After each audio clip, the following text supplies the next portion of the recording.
Everyone, welcome to Bright IQ। तो आज हम लोग पढ़ने वाले हैं झारखंड की परंपरागत शासन व्यवस्था। ये आपका ऑल ओवर कंपटीशन एग्जाम के लिए बहुत ही इंपॉर्टेंट है। जितने भी आप एग्जाम जो झारखंड से रिलेटेड है उन सभी के लिए सारा टॉपिक आपका बहुत ही इंपॉर्टेंट है, जिसमें हम लोग पढ़ने वाले हैं आज नागवंशी शासन व्यवस्था। इससे पहले की वीडियो में हम लोग पढ़े थे मुंडा शासन व्यवस्था। ये सारा व्यवस्था आपका टोटल 5 वीडियो में कवर करने वाली हूँ और पांचों का पांचों टॉपिक जो है आपका एग्जाम पॉइंट ऑफ व्यू से बहुत ही इंपॉर्टेंट है, चाहे वो आप झारखंड का कोई भी एग्जाम लिख रहे हो। तो चलिए हम लोग इसमें टॉपिक वाइज क्लियर करते हैं। इसमें टॉपिक विद क्वेश्चन आपको दिया हुआ है, इसी में आप क्वेश्चन फाइंड आउट कर सकते हैं बहुत आसानी से। चलिए हम लोग स्टार्ट करते हैं। इसमें नागवंशी शासन व्यवस्था का इसका इतिहास क्या है। तो अगर हम लोग इसमें देखते हैं तो नागवंशी शासन व्यवस्था का प्रारंभ जो है वो आपका कब हुआ है, तो ये आपका प्रथम शताब्दी में हुआ है। ये प्रथम शताब्दी कौन से ईस्वी का है, तो ये है आपका 64 ईस्वी का। इसके अगर शासक की बात करें तो राजा फनी मुकुटराय जो है वो इस शासन व्यवस्था के प्रथम शासक है। तो इसमें आपका 2 क्वेश्चन निकल के आता है। पहला ये कि नागवंशी शासक व्यवस्था कब प्रारंभ हुआ था और किस ईस्वी में प्रारंभ हुआ था, तो ये प्रथम शताब्दी के 64 ईस्वी में प्रारंभ हुआ था। इसके शासक कौन थे, तो वो थे आपके राजा फनी मुकुट राय, जो कि इसके प्रथम शासक थे। नेक्स्ट आपका इसमें टॉपिक ये है कि यह शासन व्यवस्था मुंडा राज्य के बाद स्थापित किया गया था, यानी कि मुंडा राज्य के बाद स्थापित किया जाने वाला शासक कौन सा था, तो वो था आपका नागवंशी शासन व्यवस्था। फनी मुकुट राय ने सुतियामे को अपनी राजधानी के रूप में स्थापित किया था। ये आपका बहुत इंपॉर्टेंट है, ये पहले भी क्वेश्चन में आ चुका है कि फनी मुकुट राय ने किसे अपनी राजधानी स्थापित की थी, तो वो था आपका सुतियामे, जिसे इन्होंने अपनी राजधानी स्थापित की थी। नेक्स्ट आपका इसमें टॉपिक यह है कि नागवंशी शासकों ने मुंडा शासन व्यवस्था में अनुकूल परिवर्तन करने हेतु इसे विस्तारित करने का प्रयास किया। हालांकि उस समय डेवलपमेंट हो रहा था, इसलिए इनको लगा कि हम लोग बहुत ज़्यादा इसको एक्सपेंड कर सकते हैं, इसलिए इन्होंने अनुकूल परिस्थिति होने से इसको विस्तार करना स्वीकार किया। इसके शासनकाल में पूर्व की भू व्यवस्था, कर व्यवस्था तथा शासन व्यवस्था का संचालन होता रहा। इन सारे चीज़ों का संचालन जो है वो कंटिन्यू बढ़ते चला गया। नेक्स्ट टॉपिक आपका इसमें यह है कि लंबे समय अंतराल के पश्चात मुगलों के आक्रमण के कारण नागवंशी शासक व्यवस्था में जो है वो परिवर्तन में परिलक्षित होने लगे, यानी कि कुछ परिवर्तन स्टार्ट हो गया। अब ये क्या था, तो इस परिवर्तन के परिणाम स्वरूप ना मुगल सेना जो थे उनके द्वारा नागवंशी राजाओं पर नजराना एक प्रकार का कर होता है जो लिया जाने लगा, जो बाद में एक नियमित व्यवस्था के रूप में स्थापित हो गई तथा इसे मालगुजारी के नाम से जाना जाने लगा। तो मालगुजारी क्या है, एक प्रकार का कर है। कौन सा कर है, तो ये नजराना कर है। किसके द्वारा वसूल किया जाता था, तो वो था आपका ये मुगलों के द्वारा उनके आक्रमण के बाद वसूल किया जाता था। नेक्स्ट अगर हम लोग इसमें टॉपिक देखें तो है कि इस शासन व्यवस्था में आम रैयतों से कर वसूली नहीं की जाती थी। परिणामतः संपूर्ण राज्य के कर का भार जो है वो नागवंशी शासक पर पड़ने लगा, क्योंकि कर जो है वो आम रैयत तो दे नहीं रहे थे, तो पूरा कार्यभार किस पे पड़ा, नागवंशी राजा पर पड़ा। अब जितना भी कर आता था वो सारा कर जो था वो राजा को देना पड़ता था। अब इससे क्या हुआ कि इसके नागवंशी शासक जो थे वो नियमित रूप से मालगुजारी नहीं दे पाए। ये बात कब की हो रही है, तो ये आपका 1615 ईस्वी की बात हो रही है, जिसके कारण मुगल शासक जहांगीर जो थे वो नागवंशी शासक दुर्जन साल को बंदी बना लेते हैं। और बंदी बनाने के बाद क्या करते हैं कि उन्हें 12 वर्षों तक ग्वालियर के किले में बंद रखते हैं। बाद में जब वो रिहा होते हैं तो वो अपने से खुद बोलते हैं दुर्जन साल कि मैं 6000 रुपये वार्षिक मालगुजारी देना स्वीकार करता हूँ। तो देखिए इसमें आपका 2-3 टॉपिक निकल के आता है। अगर आप इसमें देखें तो ये आपकी बात हो रही है 1615 ईस्वी की।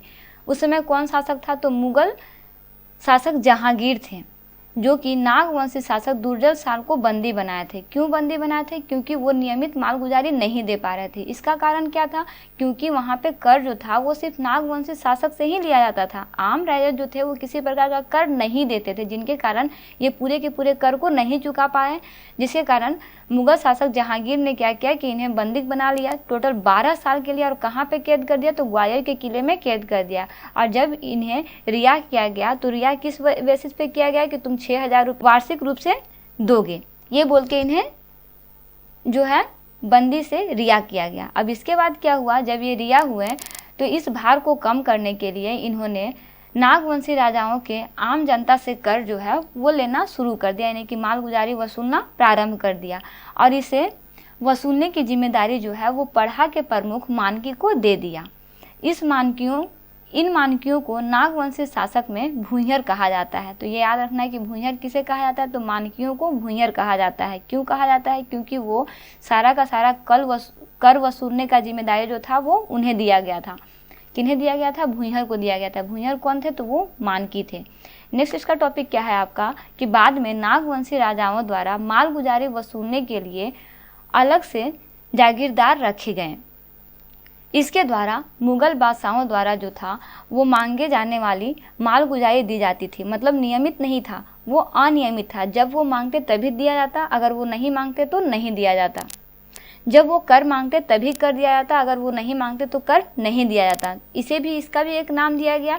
अनियमित मालगुजारी को नजराना या फिर पेशकश कहा गया। तो ये भी आपको याद रखना है कि मुगल बादशाहों द्वारा जो कर लिया जाता था नागवंशी राज्य के समय, उसे अनियमित मालगुजारी को नजराना या फिर पेशकश कहते थे। इसी का अगर नेक्स्ट टॉपिक हम लोग देखते हैं जो है आपका कि 1765 ईस्वी में ईस्ट इंडिया कंपनी को बिहार, बंगाल और उड़ीसा को दीवानी मिलने के बाद नागवंशी शासक पटना काउंसिल के प्रति उत्तरदायी हो गए। तो ये आपको याद रखना है कि नागवंशी शासक पटना काउंसिल के प्रति किस वर्ष उत्तरदायी हुए, तो वो समय था आपका 1665 का। कंपनी कौन सा था? तो ईस्ट इंडिया कंपनी था, जो बिहार, बंगाल और उड़ीसा के दीवानी मिलने के बाद नागवंशी शासक जो था वो पटना काउंसिल के प्रति उत्तरदायी हुआ था। इसमें एक और नाम निकल के आता है जो है आपका फोर्ट विलियम का। फोर्ट विलियम को छोटा नागपुर क्षेत्र के कर वसूलने की जिम्मेदारी दी गई थी।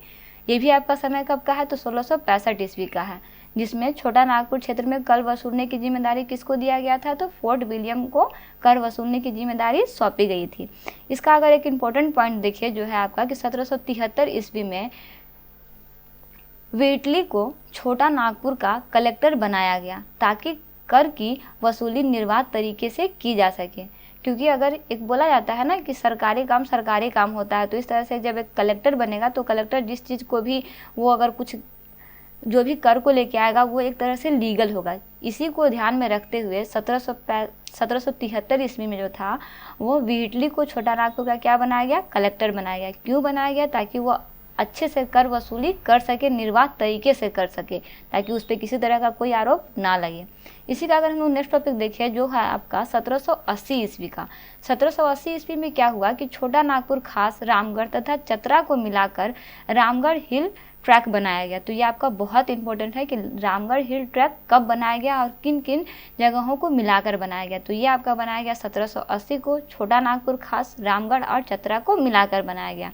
इसका संचालन जो है वो सेल घाटी से किया जाता था और चैपमैन को कर वसूली की जिम्मेदारी दी गई। देखिए इसमें कर वसूली की जिम्मेदारी बार बार अलग अलग तरीके से घट और बढ़ रहा है, तो ये भी आपको याद रखना है। 1780 में कर वसूलने की जिम्मेदारी किसको दी गई? तो वो आपका व्यक्ति था चैपमैन। तो ये आपको याद रखना है। इसी का अगर नेक्स्ट टॉपिक हम लोग देखें कि अंग्रेजी शासक जिनका नाम था लॉर्ड कॉर्नवालिस, ये जो थे वो कर की अनियमित वसूली के लिए 1793 ईस्वी में अस्थायी बंदोबस्त प्रणाली लागू किए तथा नागवंशीय राजा को जमींदार बना दिया। यानी कि जितने भी नागवंशी राजा थे उन्हें सभी को जमींदार बनाया गया। इस प्रकार पूर्व की जमींदारी व्यवस्था जो थी, इस प्रकार पूर्व की जागीरदारी व्यवस्था जो थी वो जमींदारी व्यवस्था में परिवर्तन हो गई। इसके बाद क्या हो रहा है कि इस व्यवस्था के लागू होने के साथ ही नागवंशी शासक व्यवस्था समाप्त हो गई, क्योंकि अब तो सारा का सारा जमीन जो था वो जमींदारी व्यवस्था हो गई, जिसके कारण यहाँ पे नागवंशी शासन व्यवस्था जो है वो पूरी तरह से समाप्त हो गई। अब देखिए अब क्या हो रहा है इसमें कि इसके स्थान पर नवीन प्रकार की अंग्रेजी शासन व्यवस्था स्थापित की गई। क्योंकि यहाँ पे व्यवस्था तो आपका अंग्रेज का है, तो वो तो अपने हिसाब से हर चीज़ को बदल और बना रहे हैं, तो इन्होंने अब एक नई प्रकार की अंग्रेजी शासन व्यवस्था लागू की। अब देखिए कि इसमें क्या परिवर्तन होता है। तो अगर इसमें हम लोग देखते हैं तो इसमें ना टोटल नागवंशी शासन व्यवस्था को ग्राम स्तर पे, पट्टी जिसे पढ़ा कहा जाता है उसके स्तर पे और राज्य स्तर पे कुछ कुछ लोगों को बांटा गया। अब देखिए इसे किस तरह से बांटा गया है। तो अगर हम लोग बेसिक साथ देखते हैं तो ग्राम स्तर पे आपका एक होता है महतो। इसका क्या काम है? तो यह गांव का प्रमुख व्यक्ति होता था। उसी का अगर नेक्स्ट टॉपिक है आपका कि इसमें एक और होता था ग्राम स्तर पे भंडारी। यह राजा के गांव में खेती करने तथा अनाज के भंडारण हेतु उत्तरदायी था। अगर वहीं हम लोग देखते हैं पट्टी या फिर पढ़ा स्तर की, तो इस स्तर में क्या था, एक थे भूइहर। भूइहर आपको मैं अभी इससे पहले ही बताई हूँ कि भूइहर कौन थे बताइए, मानकी लोग थे ना। तो देखिए इसमें क्या है कि भूइहर यह आम जनता से मालगुजारी वसूल के लिए उत्तरदायी थे। इन्हें विभिन्न न्यायिक और राजनीतिक अधिकार भी प्राप्त थे। इसी का एक नेक्स्ट पार्ट निकल के क्या आता है, पाहन का। इनका क्या काम था, तो ये जो थे वो पट्टी के स्तर पर सभी प्रकार के धार्मिक कार्यों के आयोजन व संचालन हेतु पाहन जिम्मेदार होते थे। तो ये आपको याद रखना है। नेक्स्ट आपका इसमें है आपका राज्य स्तर पे। राज्य स्तर पे क्या क्या परिवर्तन हुआ, तो राज्य स्तर पे बना आपका महाराजा। इसका क्या काम होता है, तो नागवंशी शासन व्यवस्था के लागू होने पर राजा को महाराजा शब्द से संबोधित किया गया। चलिए इसका नेक्स्ट पॉइंट देखते हैं, जो है आपका राज्य स्तर पे ही एक और चेंजिंग हुआ, जिसमें थे आपके दीवान। दीवान का क्या था, तो यह राज्य का वित्तीय प्रमुख था तथा राज्य के सभी वित्तीय कार्यों की जिम्मेदारी जो भी थी वो इन्हीं के ऊपर थी। लास्ट और सबसे आपका इम्पोर्टेंट टॉपिक आपका आता है पांडे का। इनका क्या काम होता था, तो ये आपके पंच द्वारा या फिर पढ़ा राजा द्वारा लिए गए निर्णयों को लोगों तक पहुंचाने की जिम्मेदारी जो था वो पांडे की थी। तो ये आपको याद रखना है। ये सारा आपका नागवंशी शासन व्यवस्था कहा जाए तो नागवंशी शासन व्यवस्था का इतिहास है। इसमें हम लोग सारे टॉपिक को कवर किए हैं। ये सारा टॉपिक आपका एग्जाम पॉइंट ऑफ व्यू से बहुत ही इंपॉर्टेंट है। जितना भी टॉपिक इसमें कवर किया गया उसमें कोई भी ऐसा टॉपिक नहीं है जो आपका छूटा हो, और कोई भी ऐसा टॉपिक नहीं है जो आपका सही नहीं हो, इसे आप नहीं कर सकते हैं। सारे टॉपिक को आप कम से कम 2 से 3 बार स्टडी कीजिए। इसके बाद आप खुद ब खुद अगर एमसीक्यू क्वेश्चन को सॉल्व कीजिएगा तो मैक्सिमम एमसीक्यू क्वेश्चन जो आपका नागवंशी शासन व्यवस्था से लिया गया है, सारे क्वेश्चन को आप इजीली सॉल्व कर पाएंगे। तो मिलते हैं नेक्स्ट वीडियो में एक और नए टॉपिक के साथ, नए वीडियो के साथ। Thanks for watching, like share and subscribe bright IQ।